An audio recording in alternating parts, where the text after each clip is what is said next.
자, 우리 오늘부터는 우리 인사를 좀 바꾸었습니다. 인사를 좀 바꿔서요. 우리 옆에 분들과 하는 인사는 또 다음에 기회가 되면 하도록 하고, 오늘부터는 우리가 말씀을 듣기 전에 기도하는 마음으로 하나님 앞에 고백을 하며 나아가, 그리고 그 가운데서 말씀의 은혜를 함께 누리기를 소망합니다. 자, 두 손을 함께 이렇게 올려보세요. 함께 올리시고 제가 하는 대로 따라서 하시면 됩니다. 나는 하나님을 믿습니다. 나는 하나님을 믿습니다. 나를 택하시고 구원하셨음을 믿습니다. 나를 택하시고 구원하셨음을 믿습니다. 그 하나님을 높이며 예배합니다. 그 하나님을 높이며 예배합니다. 이 시간 말씀을 듣습니다. 이 시간 말씀을 듣습니다. 성령의 능력으로 전하게 하시고, 성령의 능력으로 전하게 하시고, 성령의 능력으로 듣게 하소서. 성령의 능력으로 듣게 하소서. 그리하여 모두가 깨닫고 말씀대로 살게 하소서. 말씀대로 살게 하소서. 아멘. 아시안 게임 이제 오늘이 끝나죠? 오늘이 끝이 납니다. 어제 또 축구가 이기고 배구가 이기고 다 이겨가지고 기분이, 야구도 이기고 기분이 좋은 하루였습니다. 아시안 게임에서 예년보다는 메달을 너무 못 땄어요. 이렇게 인터넷 신문 기사를 보니까 종합 3위 23년 만에 확정 이러길래 이상하다. 그러면서도 3등에서 좋은가 그랬더니 지난 24년, 그러니까 64, 24, 6번의 아시안 게임에서는 우리나라가 계속 2등 했었대요. 근데 이번에는 3등으로 밀려난 거예요. 그런데 이번에 예상 밖의 선수들이 금메달을 많이 딴 선수들이 있어요. 그 중에서도요, 여러분, 한 명이 금메달을 4개 땄대요. 그 사이클 선수인데요. 여자 사이클 선수. 사진 한번 보여주세요. 여자 사이클 선수인데 아주 이 선수가 혼자서 금메달을 4개를 땄답니다. 물론 단체 또는 팀 메달도 있기는 하지만 도로에서 개인적으로 메달을 2개까지 따서 총 4개의 메달을 땄답니다. 여러분, 이런 선수들은 오랫동안 선수 생활을 하고 했기 때문에 그렇지, 이번에 아시안 게임 또는 올림픽 이런 게임에 나가는 선수들 처음 국가대표로 선발이 되어서 가슴에 태극기가 딱 새겨진 옷을 입고 대회에 나가면 기분이 어떨까요? 너무 좋아요. 유도에서 금메달을 땄던가 했던 어떤 선수는 처음으로 이번에 국가대표가 돼서 얼마나 기분이 좋은지 하면서 인터뷰하는 것도 들었습니다. 만약에 진짜 처음 국가대표가 돼서 처음 태극기가 새겨진 체육복을 받고 아시안게임에 참석했던 선수가 있다면 그 체육복 어떻게 할까요? 간직할까요? 맨날 입고 다닐 겁니다. 여기를 가도 입고 가고, 친구를 만나도 입고 가고, 괜히 막 친구들 만나면 막 가슴에 힘 좀 주고, 야, 이렇게 보여주고, 어디 중요한 자리에 더 그거 입고 가고 그럴 거예요. 왜 그럴까요? 왜 그러면 가슴에 태극기가 새겨진 그 체육복을 맨날 입고 다닐까요? 자랑스럽기 때문에. 내가 국가대표임이 자랑스럽기 때문입니다. 자, 우리는 대표 선수일까요? 아닐까요? 우리는 대표 선수예요? 아니에요? 우리는 대표 선수입니다. 어디에 대표 선수예요? 대한민국보다 더 대단한 하나님 나라의 대표 선수입니다. 우리가 뛰고 있는 종목은 뭐예요? 그리스도인이라는 종목입니다. 신앙생활이라는 종목입니다.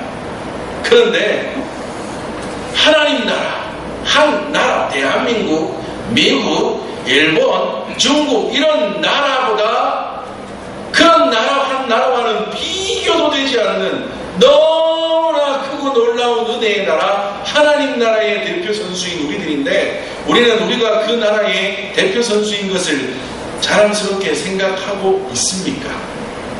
자랑스러워하고 있습니까?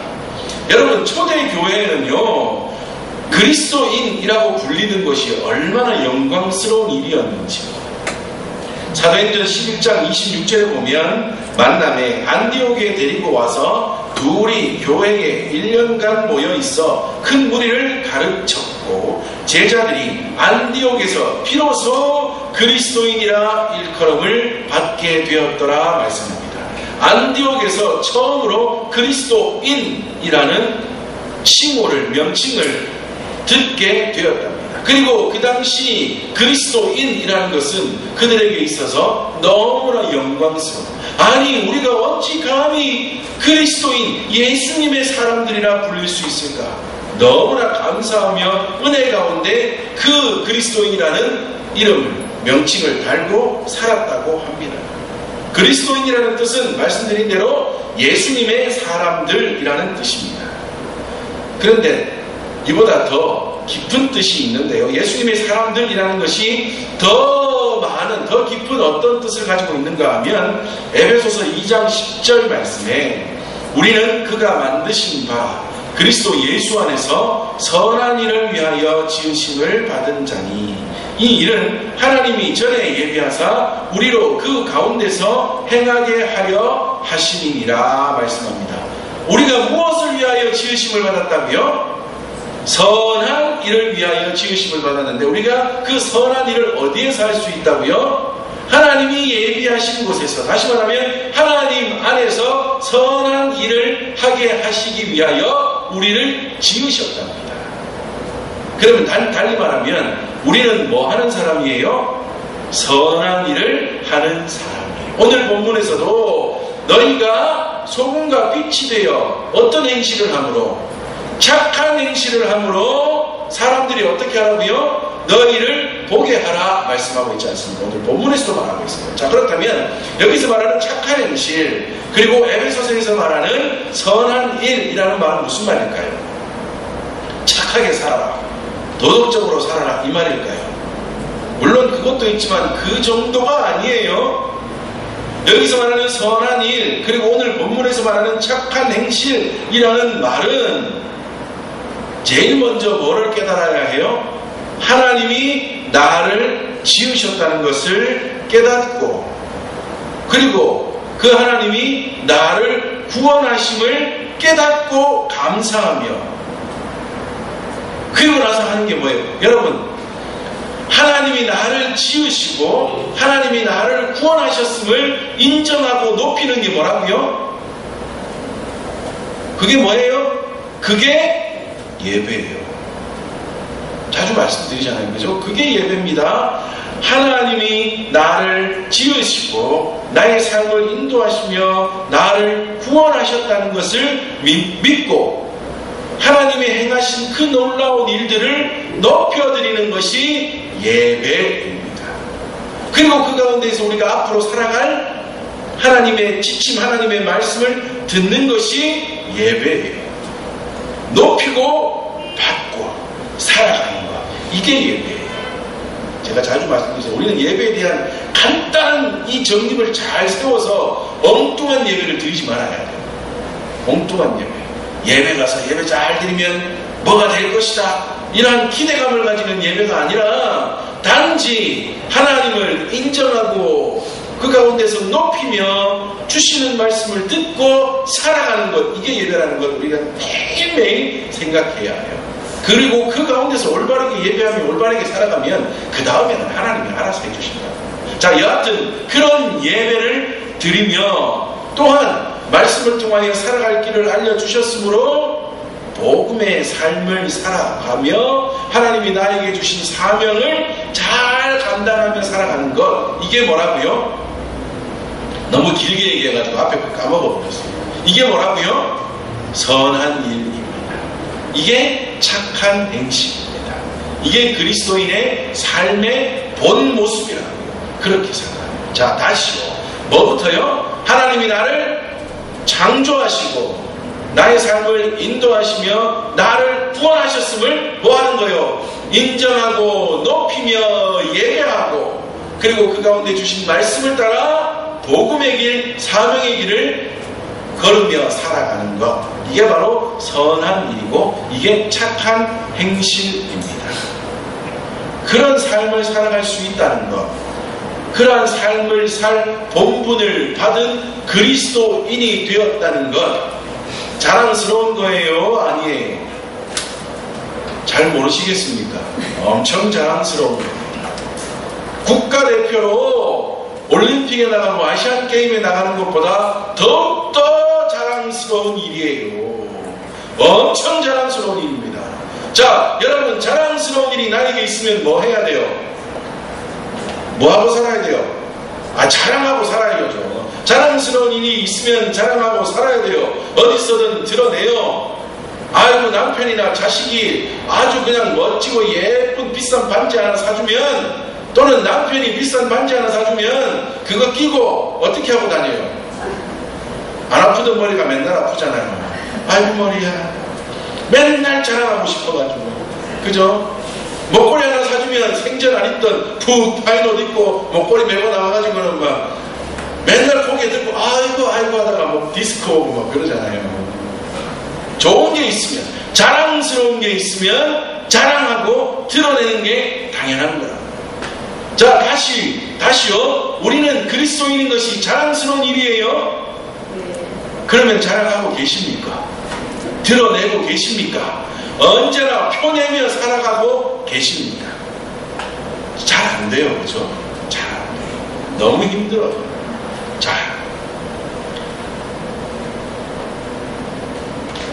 여러분, 이 세상의 여러 종교 중에 우리나라에서 가장 무서워하는 종교 하나가 있습니다. 특히 우리 기독교인들이 무서워하는 종교.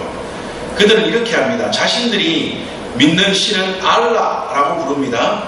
대천사 가브리엘이 무함마드, 이름도 힘들어요. 무함마드에게 알라의 가르침을 계시하여 그것을 자기들이 받아 믿는다라고 말하는 종교가 있어요. 무슨 종교예요? 이슬람교입니다. 이슬람. 그들이 배우는 책은 코란이며 그 이슬람을 믿는 자들을 뭐라고 부르냐면 무슬림이라고 부릅니다. 이거 잘 알아야 돼요. 우리가 이슬람을 반대하면서도, 이슬람 반대하고 기독교가 막 가장 선두에 서서 이슬람, 우리 한국이 이슬람화되는 것을 반대하면서도 이슬람, 무슬림, 코란 이런 걸 모르고 나가가지고 막 하다가는 또 괜히 창피하네요. 자, 그들의 종교의 이름은 뭐예요? 이슬람. 그들이 보는 책은 뭐예요? 코란. 이슬람을 믿는 사람들을 뭐라고 불러요? 무슬림. 이거 잘 알아야 돼요. 무슬림. 이슬람교 사람 이런 게 아니라 무슬림이라고 부릅니다. 여하튼 그들은 이슬람을 믿고 그들은 무슬림이라 불림을 받습니다. 그러나 그 종교는 가짜입니다. 절대 알라의 가르침 받는다고 구원이나 영생을 얻을 수는 없습니다. 그럼에도 불구하고 그들은 열심히 믿습니다. 여러분, 기독교와 타 종교와의 차이점, 그러니까 신에 대한 차이점이 뭔지 아십니까? 기독교와 다른 종교의 신에 대한 차이점. 기독교를 제외한 다른 종교들은 신이 있어요, 없어요? 실제는 없는데 그들은 있다고 믿으니 신에 대해서 사람들이 어떠한 행동을 합니까? 사람들이 신을 찾아가요. 근데 없는데 맨날 찾아가요. 그러나 기독교는 어떻게 돼요? 진짜 존재하시는, 계시는 하나님이 어떻게 하신 거예요? 우리에게 찾아오셨어요. 이게 다른 거예요. 이게 진짜 신이 있냐 없냐를 정확하게 증명하는 겁니다. 사람이 신을 찾아가 봐도 만날 수가 없어요. 왜요? 없으니까. 그러나 하나님은 우리를 찾아오셨어요. 그러나 없음에도 불구하고 열심히 찾아갑니다. 찾아가는데 찾아가도 가도 만날 수 없으니 그들은 신을 만나는 다른 방법이 있다고 생각합니다. 뭐라고 해요? 그래요? 그거를 공로, 덕을 쌓는다 그러잖아요. 공로를 쌓는다. 그래서 열심히 별의별, 우리 불교 믿는 사람들은 저 갓바위에 계단 수백 개 됩니까? 수천 개 됩니까? 그래도 맨날 올라가가지고 108배, 저 같은 사람은 108배면 배가 쑥 들어갈 텐데, 언제 그 굽히다 피었다 합니까? 그거 하면서 덕을 쌓는 거예요. 공덕을 쌓는 겁니다. 그런데 이 무슬림들은 공덕을 뭘로 쌓는 줄 아십니까? 이 사회에 지금 전 세계를 벌벌 떨게 하는 거 뭐예요? 폭탄 테러. 자기 몸에 폭탄을 둘러매고 가서 폭탄 테러를 일으켜 같이 죽어버리는 게, 무슬림이 아닌 타 종교의 사람들과 함께 죽어버리는 게 공덕을 쌓는 거다. 그러면 그 순간 우리는 알라실에게 간다라고 그들은 믿는다고요. 이런 엉터리 같은 짓을 통해서 전 세계를 공포에 떨게 하고 있는 그들.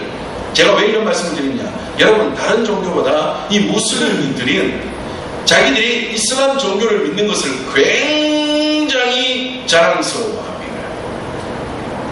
엄청 자랑스러워해요. 어디 가서든 자랑합니다. 어디 가서든 드러냅니다. 심지어는 그들은 먹는 음식 가지고도 먹어도 된다 안 된다 그러면서 자기의 종교를 막 드러내고 살아가지 않습니다. 가짜 신을 믿는 무슬림들도 자신의 신, 자신의 종교를 그렇게 자랑하며 살아가는데, 진짜 계시고 우리를 구원하시고 오늘도 우리의 삶을 인도하시며 우리와 함께 하시는 그 하나님을 믿는 우리 그리스도인인 우리들이 그리스도인인 것을 자랑하며 살아가지 못한다, 드러내며 살아가지 못한다면 이 얼마나 슬픈 일이냐. 그러면 우리가 왜 그리스도인인 것을 그렇게 드러내며 자랑하며 살아가지 못하는 것일까? 그냥 먼저 단적인 사회적인 면으로 보면 더 이상 기독교가 인기가 없어서 그래요. 별로 인정을 못 받고 있기 때문입니다. 기독교인들을 사회에서는 뭐라고 부른다고요? 개독교인. 얼마나 낮춰서 부르는지요, 얼마나 막말을 하는지요. 감히 하나님의 이름을 망령되이 일컫는 것을 무서워하지도 않고 그들은 마구마구 내쏟아내는 이러한 시대에 있기에 우리는 그 앞에서 경상도 말로 쭈그러진다고 쭈그러진다. 그래서는 안 된다. 우리는 자랑스러워해야 합니다. 그럼에도 불구하고 우리가 그리스도인인 것을 늘 드러내며 자랑하며 그 가운데서 복음을 전하며 살아가는 하나님의 사람이 되어야 합니다. 다짐을 하다가도 또 돌아서면 드러내지 못하고 도리어 자꾸만 숨어드는 우리의 모습들. 그래서 오늘은요, 그렇다면 사회적인 면이 아니라 우리 개인적인 면에 있어서 왜 그리스도인인 것을 그렇게 자랑하며 살아가지 못하는 것일까? 몇 가지를 통해서 함께 살펴보기를 원합니다. 첫 번째로, 우리가 그리스도인인 것이 자랑스럽지 못하고 드러내지 못하고 그 가운데 복음을 전하며 살아가지 못하는 첫 번째 이유는요, 부족하다고 생각하기 때문이에요. 많은 사람들이 그렇게 생각합니다. 마태복음 15장 14절에 그냥 두어라. 저희는 소경이 되어 소경을 인도하는 자로다. 만일 소경이 소경을 인도하면 둘이 다 구덩이에 빠지리라 하신대. 봐라, 맞지 않느냐? 나는 지금 부족하여 소경과 같다. 그런데 감히 어찌 내가 남들을 인도한단 말이냐? 내가 부족한데 그리스도인인 것을 드러냈다가 도리어 나 때문에 기독교가 욕먹으면 어떻게? 예수님의 이름에 먹칠이 되면 어떻게? 나는 부족해. 나는 아무것도 할 수 없어. 라고 생각하는 것 때문에 그리스도인인 것을 드러내고 자랑하는 것을 겁내한다. 광야에서 40년의 세월을 보내었던 모세, 이제는 아무것도 할 수 없는 나약한 사람이 되고 말았습니다. 스스로 생각하기에도 자신은 나약한 사람이라 생각하게 되었습니다. 하나님 앞에서 그는 할 수 있는 말이라고는 할 수 없어요. 안 돼요. 아무도 내 말을 믿지 않을 거예요. 나는 아무 말도 못해요. 라고 부정적인 말만 내뱉는 모세가 되고 말았습니다. 그 중에서도 출애굽기 4장 10절에 보면 모세가 여호와께 아뢰되 오 주여, 나는 본래 말을 잘 하지 못하는 자니이다. 주께서 주의 종에게 명령하신 후에도 역시 그러하니 나는 입이 뻣뻣하고 혀가 둔한 자니이다. 이게 무서운 말이에요. 하나님, 나는 말 못해요. 어떤 목사님의 해석처럼 그가 말그듬이 장애인인지 아니면 애굽의 말을 잊어버렸는지는 모르겠지만 그가 이렇게 말하고 있는 가장 큰 이유는 나는 할 수 없어요. 나는 못해요. 나는 부족해요. 라고 생각하고 말하고 있는 것 때문이라는 거예요. 내가 어찌 바로에게 가서 애굽에서 이스라엘 백성들을 인도해낸단 말입니까? 나는 부족해요. 자신 없어요. 안 돼요. 라고 말합니다. 근데 더 무서운 것은요, 금방 읽어드렸던 출애굽기 4장 10절에 주께서 주의 종에게 명령하신 후에도 하나님은 얘한테 말씀하셨다고 해서 되는 게 아니에요, 이 말이에요. 얼마나 무섭습니까 이게. 나는 부족해요, 나는 안 돼요, 그런데 하나님이 말씀하시면 되겠어요, 이렇게 해야지 정상인데 모세가 뭐라고 한다고요? 하나님이 말씀하셔도 안 돼요. 혹시나 이러한 마음이 우리에게 있지 않습니까? 나는 그리스도인인 것이 자랑스럽지 않아요, 자랑하고 싶은데 내가 부족해요. 하나님이 나한테 뭐라고 하셔도 나는 부족해요. 괜히 내가 그리스도인인 것을 드러내고 자랑하며 살아갔다가 나 때문에 기독교가 먹칠을 당할까, 예수님의 이름이 먹칠을 당할까, 내가 부족하여 전에도 나를 따라오는 사람이 없을까 염려됩니다. 나는 못해요 라고 말하고 있지 않습니다. 또 한 사람이 있습니다. 사사로 세움을 받았던 기드온. 그는 원래 내성적이며 겁이 많은 사람이었습니다. 밀을 타작하기 위해서 큰 포도주 틀에 들어가 숨은 타작을 하던 사람이었습니다. 그에게 여호와의 사자가 나타납니다. 사사기 6장 12절에 여호와의 사자가 기드온에게 나타나 이르되 큰 용사여 여호와께서 너와 함께 계시도다 하자 비웃습니다. 하나님이 계신다면 우리가 어찌 미디안의 손에서 이렇게 고통당합니까? 하면서 반항합니다. 끝까지 여호와의 사자가 용기를 줍니다. 함께 한다고 말씀합니다. 그럼에도 불구하고 사사기 6장 15절에 그러나 기드온이 그에게 대답하되 오 주여 내가 무엇으로 이스라엘을 구원하리이까? 보소서 나의 집은 므낫세 중에 가장 극히 약하고 나는 내 아버지의 집에서 가장 작은 자니이다. 달리 말하면 뭐예요? 나는 안 돼요. 나는 부족해요. 나는 할 수 없어요. 그런데 내가 어찌 감히 이스라엘을 다스린다는 말입니까? 안 돼요. 모세도 말합니다. 안 돼요. 부족해요. 기드온도 말합니다. 안 돼요. 부족해요. 부족해서 내가 무엇도 할 수 없습니다. 이스라엘을 인도하거나 이스라엘을 다스릴 수 없습니다. 라고 이야기합니다. 우리도 마찬가지일 때가 있지 않습니까? 내가 그리스도인인 것은 내가 알겠으나 내가 예수님을 믿는 것은 사실이나 드러내며 사는 것은 좀 그렇습니다. 아직까지 내가 부족하고 아직까지 내가 모자라고 아직까지 내가 믿은 연수가 짧아서 내가 전도하기도 힘들고 이제까지 내가 만나왔던 사람들이 교회 안 다니는 사람들이 많아서 내가 그리스도인인 것을 이제 드러내면 좀 그렇습니다. 여러 가지 사정으로 여러 가지 형편으로 우리가 그리스도인인 것을 자랑하지 못하며 살아갈 때가 너무나 많이 있다. 그러나 아닙니다. 여러분 모세에게 기드온에게 결국 그들은 승리했습니까? 끝까지 실패했습니까? 결국 그들은 승리했습니다. 모세는 그 수많은 이스라엘 백성들을 애굽에서부터 인도하여 내는 위대한 지도자가 되고 기드온은 300명의 사람으로 미디안을 대파하는 위대한 사사가 되었습니다. 그들이 그렇게 승리하는 사람 될 수 있었던 이유는 뭘까요? 원래 부족했는데 원래 모자랐는데 그들이 어떻게 승리할 수 있었습니까? 어떻게 할 수 있었다고요? 하나님이 말씀대로 함께 하시고 하나님이 함께 하시니 하나님이 그들을 붙들어 주시니 하나님이 그들을 도우시니 하나님이 그들을 앞서 일하시니 그 하나님이 계시니 그 하나님을 바라보고 의지하게 되자 어떻게 된다고요? 그들이 승리하는 인생으로 변화되고 말한다. 진짜 애굽의 바로에게 나아가서 그냥 당당하게 외치고 하나님 주시는 10가지 재앙 뒤에 이스라엘 백성들을 애굽에서부터 탈출해내는 데리고 나오는 그것도 그냥 나오는 게 아니라 애굽 사람들이 주는 모든 보화를 가지고 애굽에서부터 나오게 되는 놀라운 은혜를 모세가 누리지 않습니까? 기드온도 승리를 누리지 않습니까? 하나님이 함께 하십니다. 하나님 함께 하시는 그 하나님을 바라보고 의지하니 그 놀라운 은혜가 그들에게 임하게 되었다. 우리가 모세보다 못합니까? 우리가 기드온보다 못합니까? 아니에요. 우리도 모세보다 위대한 자가 될 수 있습니다. 우리도 기드온보다 위대한 자가 될 수 있습니다. 그 모세를 붙드시고 기도원을 붙드셨던 그 하나님이 우리도 붙드신다면 우리도 위대한 자가 되어 하나님의 역사의 주인공으로 승리하는 인생으로 살아갈 수 있다고요. 부족하다고 주저앉으면 안 됩니다.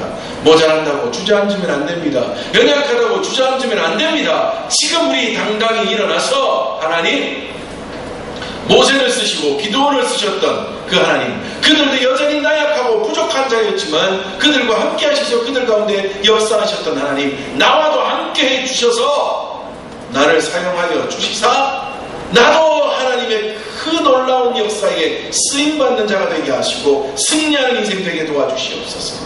내가 그리스도인 것을 당당히 드러내고 자랑하며 표내며 그 가운데 복음 전하며 살아 많은 이들을 주께로 인도하는 그 놀라운 은혜 날마다 누리며 살아가게 도와주시옵소서. 하나님 앞에 기도하며 그렇게 살아가면 정말 우리의 인생이 그런 놀라운 은혜의 인생이 될 줄 믿습니다. 날마다 그 삶을 살아가시는 저와 우리 모든 믿음의 식구들 되시기를 주님의 이름으로 축복합니다. 두 번째, 우리가 그리스도인인 것을 잘 드러내지 못하는 두 번째 이유는 무언가 하면요, 우리 교회는 이런 분들이 잘 없어요. 그런데 다른 교회, 특히 저 큰 교회 가면 이런 분들이 있는데 어떤 마음인가 하면 사랑의 마음이 부족해서입니다. 세상을 사랑하는 마음이 없습니다. 요한복음 3장 16절에 하나님이 세상을 이처럼 사랑하사 독생자를 주셨으니 이는 그를 믿는 자마다 멸망하지 않고 영생을 얻게 하려 하심이라 말씀합니다. 자, 하나님에게 세상은 어떤 대상이라고요? 사랑의 대상이었습니다. 자, 이어서 요한복음 3장 17절에요. 하나님이 그 아들을 세상에 보내신 것은 세상을 심판하려 하심이 아니요 그로 말미암아 세상이 구원을 받게 하려 하심이라. 하나님에게 있어서 세상은 어떤 세상이요? 사랑의 대상이요 구원의 대상이었습니다. 어디까지? 독생자 아들 예수 그리스도를 주어서 값을 치르고라도 사랑하고 구원하시기를 원하셨던 대상이 어디예요? 그것이 뭐예요? 세상이라. 하나님은 세상을 너무나 사랑하셨습니다. 아들 독생자 예수 그리스도를 주시기까지 사랑하신 대상이 세상이었습니다. 그런데 우리는요, 나도 그 세상에 속했다가 이제는 예수 믿고 그 세상에서 쏙 빠져나와 구원의 백성 된 자리에 있다고 해서 원래 내가 있었던 그 자리, 세상의 자리를 어떻게 생각해요? 하찮게 생각합니다. 나쁜 놈들이라고 생각합니다. 아, 나는 예수 믿어서 이제 거룩한 사람이 되었는데 저 예수 믿지 않는 무식한 것들, 나쁜 것들, 상종 못할 것들이라고 생각하며 사랑하지 않습니다. 그러니 그들 앞에 설 때마다 뭐라고 생각합니까? 저런 상종 못할 것들 앞에서 그리스도인인 건 내가 뭐 하려고 자랑해, 뭐 하려고 드러내, 할 필요도 없어, 상종도 하기 싫어 라고 생각하는 경향이 너무나 많다. 말씀드렸죠. 우리 교회는 아니에요. 큰 교회 갈수록, 저 서울의 부자 교회들 갈수록 더하다. 부자 교회에서 돈 좀 있는 그런 뭐 좀 직분자가 되면 아, 세상은 나와 상종할 것이 아니라고 생각합니다. 알고 보면 자기 사업하면서 그거보다 세상과 그렇게 더 많이 접하며 살아가면서도 사업은 사업이고 삶은 삶이고 종교는 종교고 신앙생활은 신앙생활이라고 생각하는 이상한 논리를 통해서 그렇게 살아가는 사람들이 너무나 많다. 사랑하지 못한다. 그런데 여러분, 단적인 예로 세상이 우리보다 똑똑할 때가 너무 많고 세상이 우리보다 더 바를 때가 너무 많다고요. 성경에서도 나오잖아요. 요나서에서도요 나오고 성경 곳곳에 나오잖아요. 위대한 하나님의 사람, 하나님의 선지자, 하나님의 사람들이 흔들릴 때 누가 와서 그들을 똑바로 붙들어줘요? 세상 사람들, 선원들이 와가지고 요나도 붙들어주고 사람들, 베드로도 붙들어주고 그들을 붙들어준다. 세상 사람들이 때로는 더 똑똑하고 세상 사람들이 더 바를 수도 있다. 그런데 우리만 생각하기를 뭐라 그래요? 기독교인들만 생각하기를 아, 너희들은 사랑의 대상이 아니야, 너희들은 멸망의 대상이야, 상종 못할 것들이라고 생각하며 내치고 내버리는 경향들이 너무나 많습니다. 그러니 그들 앞에서 뭐라고 그래요? 아이고 내가 너 앞에서 그리스도인데 내가 그리스도인 걸 뭐 하려고 자랑해? 뭐 하려고 드러내? 뭐 하려고 표현해? 너희들은 곧 멸망받아 없어질 것들인데 라고 생각하는 너무나 무서운 생각들이 많이 있다. 자, 마지막 세 번째로요, 우리가 그리스도인 것을 잘 드러내지 못하는, 어찌 보면 이게 가장 큰 이유일 수 있습니다. 세 번째가 뭔가 하면 내 속에 있는 뭘까요? 죄 때문에. 내가 그리스도인인 것을 드러내고 기준점이 되고 신호등이 되어 사람들을 따라오게 하는 삶을 살아가고 싶은데 내 속에 있는 죄 때문에 그것이 드러나는 것이 뭐하기 때문에 부끄럽기 때문에 드러내지 못하여 자랑하지 못하고 살아가는 경우들이 너무나 많이 있다는 거예요. 나만 알고 있는, 아니 실제로는 하나님이 더 잘 알고 계시는 내 속에 있는 나의 죄악들, 그것이 나를 가로막아 하나님께로 나아가지 못하게 하고 내가 그리스도인인 것을 드러내지 못하게 한다는 거예요. 우리는 우리 교회 안에 있으면 좋은 성도, 좋은 동역자들입니다. 교회 안에 같이 있으면 서로가 그냥 좋게 보이고 멋있게 보이고 괜찮아 보입니다. 그런데 실제로는요, 진짜 나는 언제의 내가 진짜 나일까요? 네? 내 혼자 있을 때요. 내 혼자 있을 때. 어느 목사님의 설교를 통해서 알게 된 책이 있는데요, 빌 하이웰스 목사님의 책, 아무도 보는 이 없을 때 당신은 누구입니까? 저도 책 안 읽어봤어요. 제목만 봐도 확 찔림이 있고 은혜가 있잖아요. 아무도 보는 이 없을 때 당신은 누구인가? 이때 내가 진짜 나예요.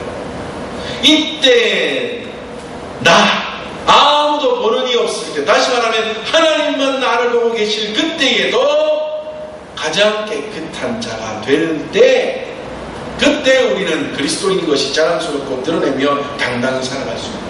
이게 잘 되지 않으니, 가로막힌 것이 있으니, 죄악들이 있으니 우리가 그리스도인 것을 잘 드러내지 못한다.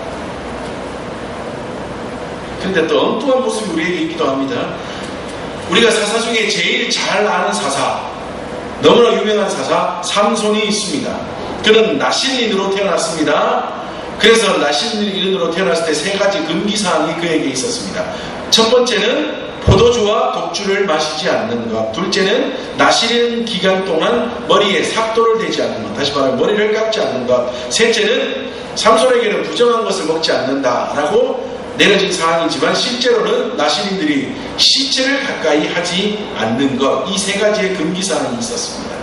자, 그런데 삼손은요, 참 신기하게도요, 뭐에는 목숨 걸었어요.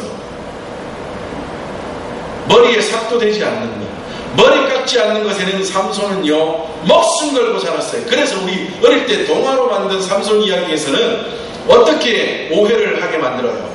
삼손의 힘이 어디에서 나와요? 머리카락에서 나온다고 오해를 하게 만들 정도로 삼손은 머리 깎지 않는 것에는 목숨을 거는 자였어요.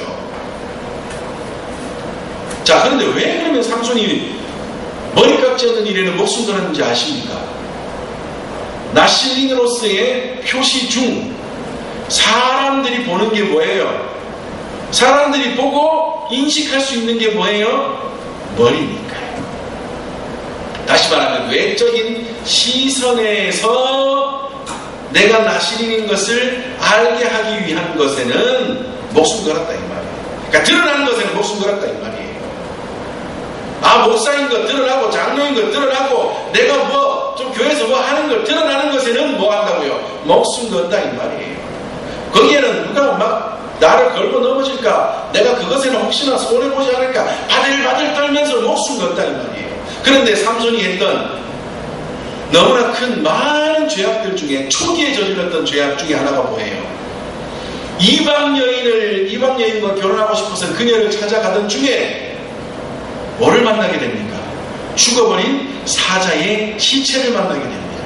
그런데 그 시체 안에 벌들이 꿀을 모아놨어요. 맛있겠어요? 안 맛있겠어요? 우리는 지금 별로 안 시키고 있는데 싫지 않아요. 그게 굉장히 좋은 건가 봐요. 자연산 뿔. 그러니 삼손이 거기에 현혹이 되어 한 움큼 집어서 자기가 막 먹고는 그것을 모아다가 부모님에게까지 가져다 주고 부모님에게 이 꿀 어디서 가져왔는지는 말 안 합니다. 자, 여러분, 삼손은 뭐 하면 안 된다고요? 시체를 가까이 해서는 안 된다. 그런데 그 죽은 사자를 만나 그 시체에 손을 묻혀가며 꿀을 먹을 때 주변에 사람들이 있었을까요? 없었을까요? 아무도 없었어요.